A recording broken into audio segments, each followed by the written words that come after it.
My final thesis was due in a week.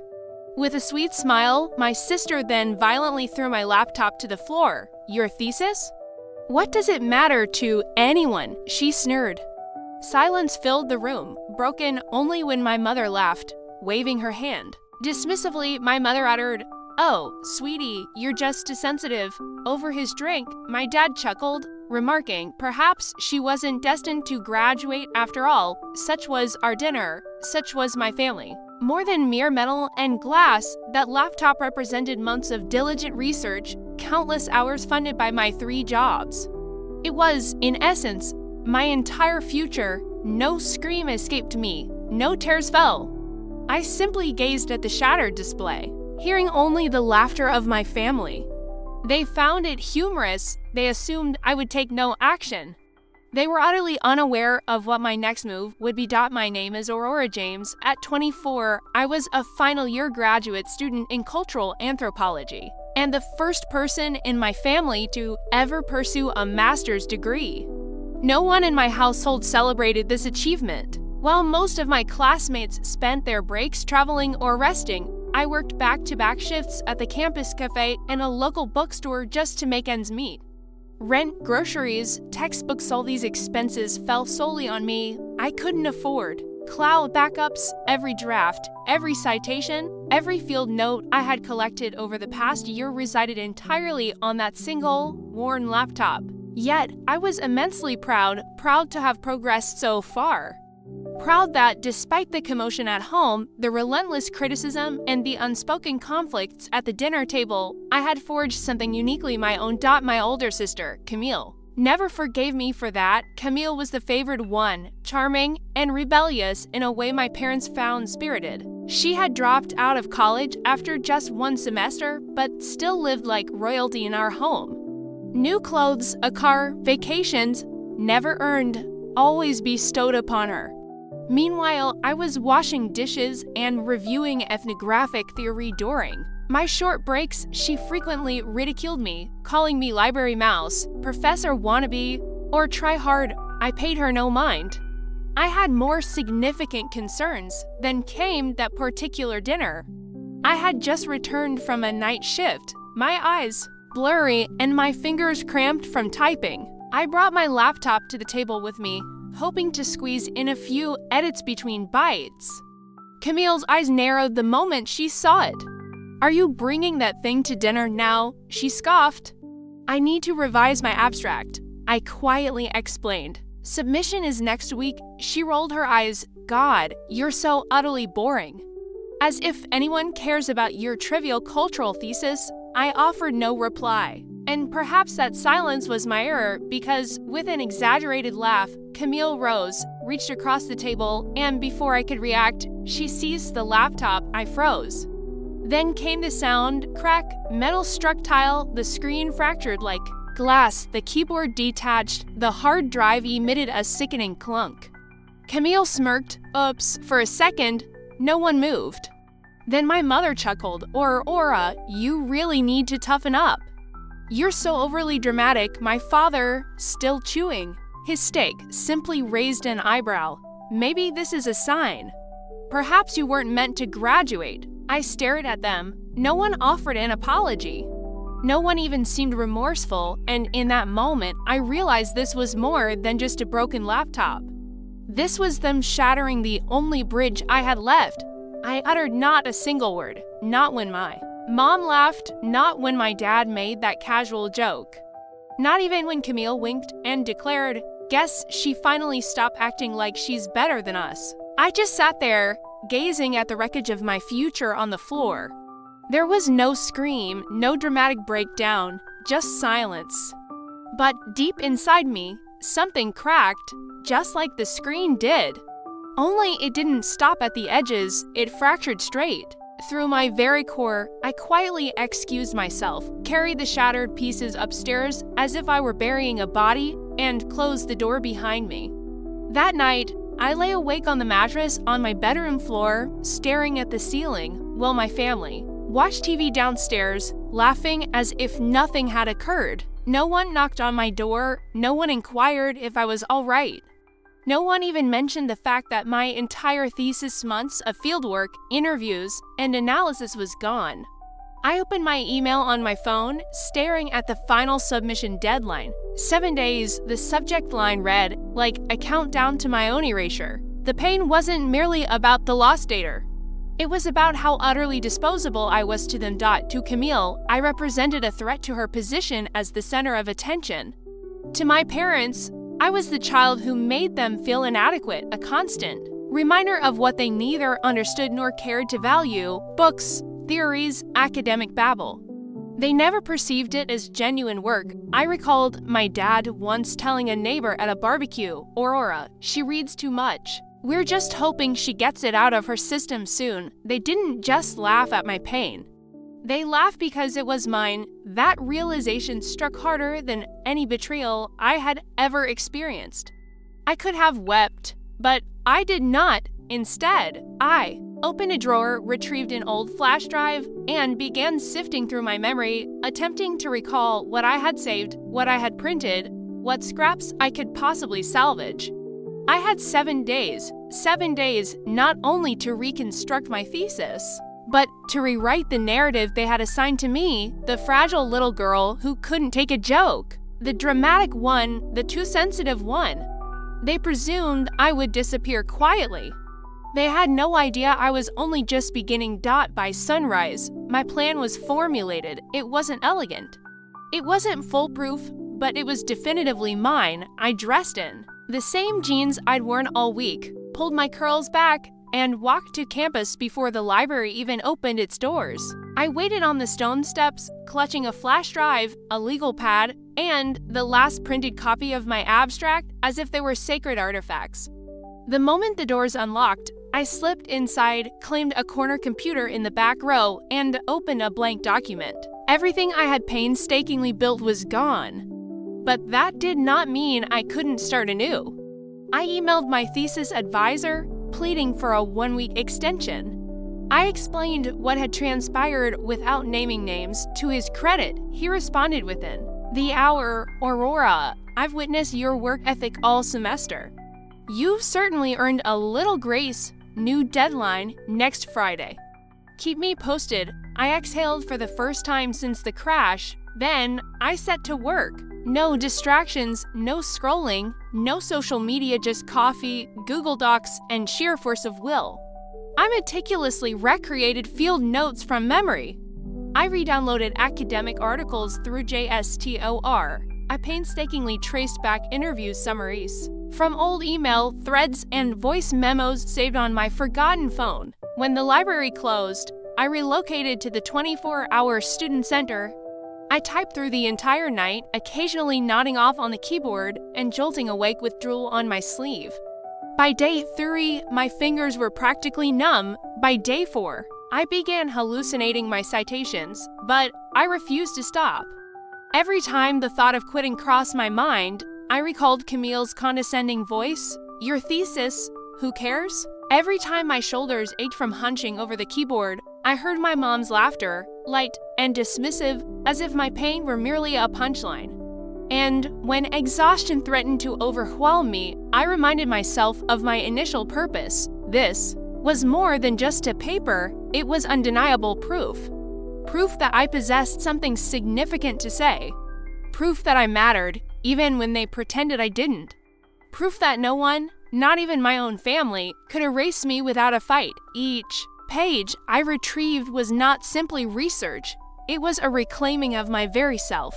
And somewhere between meticulously rebuilding my argument about cultural resilience and diligently revising my methodology section, something within me hardened, not cold, not cruel, but unmistakably clear. I would complete this thesis, and then I would shatter the illusion that they ever held power over me. By the 5th day, my thesis began to take shape once more. It was rough around the edges, but undeniably alive. And while I continued writing by day, by night, I began digging. Camille presumed smashing my laptop was the conclusion of the story. But she had gravely underestimated just how observant the boring academic in the house could be. I possessed knowledge, I had witnessed things like the credit card she used without permission, the fake student ID she boasted about to her friends, the Amazon packages she signed for under my name when my parents were absent. Initially, I dismissed it as petty. But then I recalled something my ethics professor once said: injustice that goes unchecked becomes entitlement, and Camille was entitled in every conceivable way. So I created a new folder on my flash drive titled Camille Evidence. It contained receipts, photographs, dates, screenshots of texts where she joked about scamming my mom's cardigan, confirmation emails sent under my email address, and even a voice memo where she laughed about blaming the neighbor's child for her. A cracked window. The deeper I delved, the more I discovered. And then, something entirely unexpected, a link to an online writing marketplace. One of Camille's usernames appeared on a forum discussing the reselling of old essays. I clicked. She had submitted the identical plagiarized essay 3 times to 3 different platforms, and one of them was to a local youth magazine under my name. I froze. I remembered the peculiar email I had received weeks prior. "Hi Aurora, we loved your voice in this piece. Would love to chat about edits." I had deleted it, assuming it was spam, but now everything made sense. She didn't merely attempt to destroy my academic work. She was trying to be me when it suited her. That was the pivotal moment when everything crystallized. This wasn't just sabotage, it was identity theft. It was outright fraud. I glanced at the clock. It was 1:12 a.m. The student legal clinic opened at 9 o'clock. I remained awake the rest of the night, compiling documents, meticulously organizing everything by category: academic fraud, financial misconduct, digital impersonation. I labeled it clearly, time-stamped it all. This was not revenge. This was pure self-defense. I had rebuilt my thesis from nothing. Now I would ensure Camille faced the consequences of what she had tried to bury. And perhaps, just perhaps, I would remind my parents that silence has its own repercussions, because if they wouldn't protect me, I would protect myself properly, legally, and irrevocably. Friday arrived. The final day, the deadline, the culmination of sleepless nights, muscle cramps, flash drive paranoia, and simmering fury. At 8:47 a.m., I pressed submit on my final thesis. My hands trembled, not from uncertainty, but from sheer exhaustion. A wave of stillness washed over me. It was complete. But I wasn't, because that very morning, I marched into the student legal clinic with a folder clutched in my arms and unwavering clarity in my heart. Inside that folder, evidence of Camille's fraudulent use of my name in an article, screenshots of her plagiarized essay trail, records of unauthorized purchases made on my parents' credit card, and a forged application for a $200 student loan signed in my handwriting but submitted from her email address. The legal assistant's eyes widened. "You've certainly been busy," I smiled. She made it personal. "I'm just responding professionally." By noon, the clinic had submitted formal complaints to the youth magazine Camille defrauded, the University Ethics Board, the issuing bank that held the student credit line, and the digital marketplace where she resold stolen essays. I felt no guilt. Instead, I felt clean. For the first time in years, I was not burdened by guilt that was not mine to carry. At 2:15 p.m., I received confirmation from my advisor. "Got your thesis. Outstanding recovery. You should be proud, Aurora." At 2:42 p.m., another email arrived from the magazine. "We're stunned to learn about this. Thank you for your transparency. We've escalated this." By 4 p.m., my phone illuminated with a call from my dad. I did not answer. I watched it ring out, then silenced it. Because this day belonged not to him or to Camille. It belonged entirely to me, the girl no one believed would succeed, the daughter who endured silence and smiled through neglect. And I was not yet finished. I forwarded one final copy of the complaint to my parents' joint email. The subject line was simple: "Just so you're not caught off guard." The body contained just 2 lines: "This morning, I submitted my thesis. And this afternoon, your daughter, Camille, became the subject of 4 pending investigations." No threats. No drama, just facts, because I was no longer seeking revenge. I was restoring balance, and for once, I was not afraid of what would come next. I welcomed it. They did not come that night. But the next morning, they did. I was in the student center, curled up in a corner chair with my headphones on when my phone buzzed incessantly. Dad, 6:12 a.m., we need to talk. Mom, 6:15 a.m., Aurora, please come home. We didn't know it was this serious. Camille, 6:29 a.m., you are ruining my life. You crazy bee, *****H. I blocked her after that. By noon, an email arrived from my mom. Subject line, family first. Aurora, this is tearing us apart. Camille made some mistakes, sure, but you've taken it too far. The school is threatening to suspend her. She is devastated. Please retract the complaints. Let us handle it privately. No more outsiders, please. I stared at the screen, devoid of emotion. They were not inquiring about my well-being. They were not asking why Camille had used my name. They were not apologizing for laughing while she shattered my future. They simply wanted to make it disappear. At 3:05 p.m., my dad called again. This time, I answered. His voice was clipped, performative, as if he were attempting to suppress anger while feigning rationality. You've made your point, he stated. We'll pay for a new laptop. Let's be done with this. I allowed the silence to linger. Then I calmly replied, you think this is merely about a laptop? He hesitated. Well, what else is there to discuss? I offered a tight smile. There's the fact that she used my name to commit fraud. There's the fact that she resold stolen essays. There's the fact that both of you witnessed her sabotage my future and found it amusing. Aurora, we're your family, he interjected. And I am yours, I cut in, my voice slow but clear. You just forgot that part. He exhaled heavily. The university is threatening expulsion. Her future could be over. My tone remained unchanged. So was mine. Remember, I did not scream. I did not cry. I did not ask them to understand. I simply presented them with the truth. I was no longer the girl begging to be heard. I was the woman who finally ceased protecting them. That night, another message arrived, this time from Camille herself, via a burner email. Please, I messed up. I'll say sorry. Just don't let them expel me. But even in her apology, there was no accountability, only fear, not regret, but self-preservation. I did not respond. Instead, I logged out of everything. And for the first time in years, I felt unbound, no more emotional debt. No more shrinking myself to safeguard her feelings. No more performing for parents who only applauded the wrong child. They desired a compromise, but I had already forged my own with myself, and I was not turning back. 1 week after I submitted my thesis, and 1 week after everything erupted, I received an email from the National Graduate Research Council. Subject, congratulations, Aurora James, you've been selected. I read it twice, then a third time. My thesis, the one I painstakingly rebuilt from scraps and sleepless nights, had been chosen as a finalist for the Rising Scholar Award, the prize. A full ride to present at the annual conference in Chicago. Travel paid, lodging covered, exposure guaranteed. I stared at the screen, barely breathing.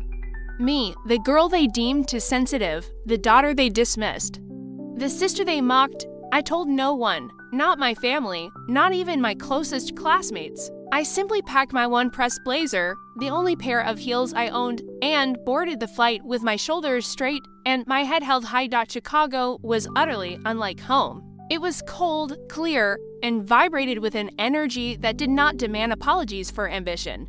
As I stood at that podium, surrounded by professors, researchers, and professionals who leaned in attentively as I spoke, it dawned on me I belonged. Here, not because I was the most intelligent, not because I was the loudest, but because I had fought for my voice and triumphed. When the applause erupted, it felt not like noise, but like genuine recognition. That night, in the hotel lobby, a woman approached me. She introduced herself as Olivia Grant, editor-in-chief of an emerging investigative outlet I heard about. Your thesis, but I also heard something else, she confided, lowering her voice. There's been chatter about academic fraud linked to a student at your university. Your name came up not as a suspect, but as someone who stood up. I blinked. She smiled. I'd love to hear your side of the story. At first, I hesitated.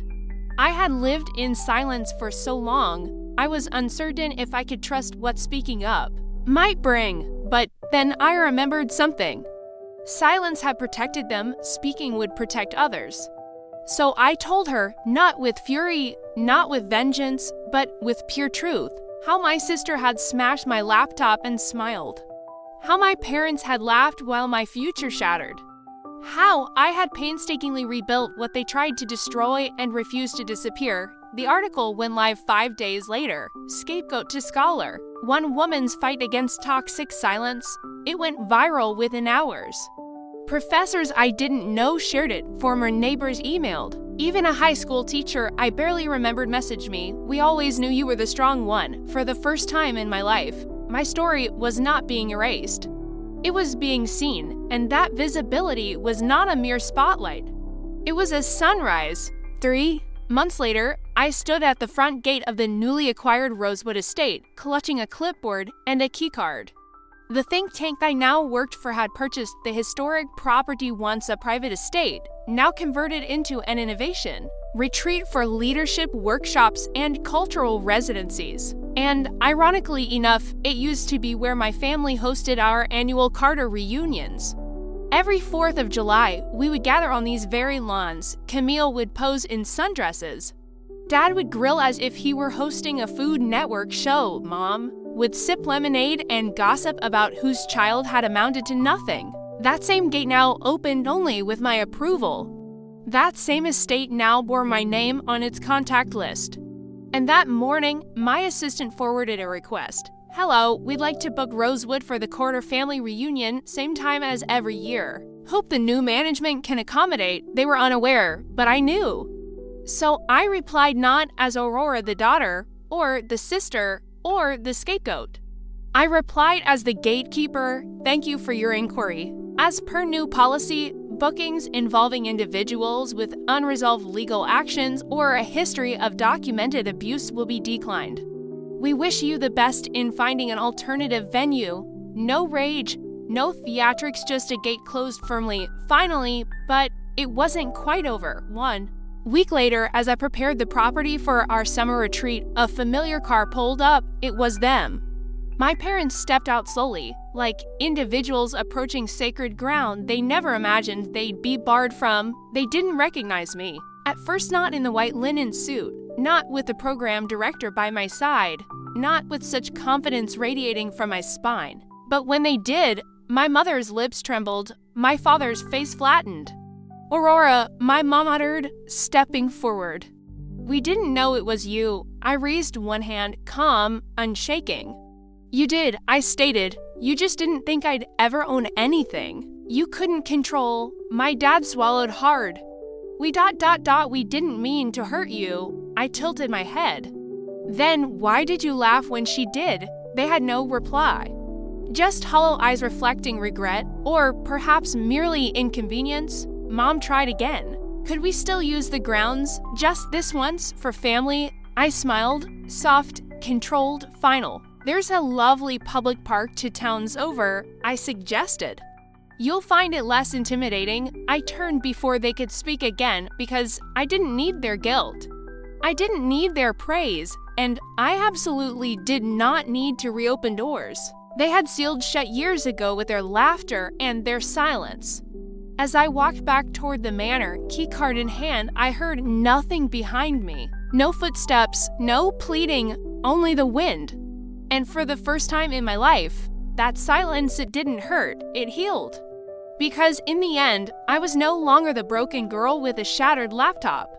I was the woman holding the key to everything they thought I'd never possess, and that was justice. Not loud, not cruel, just complete.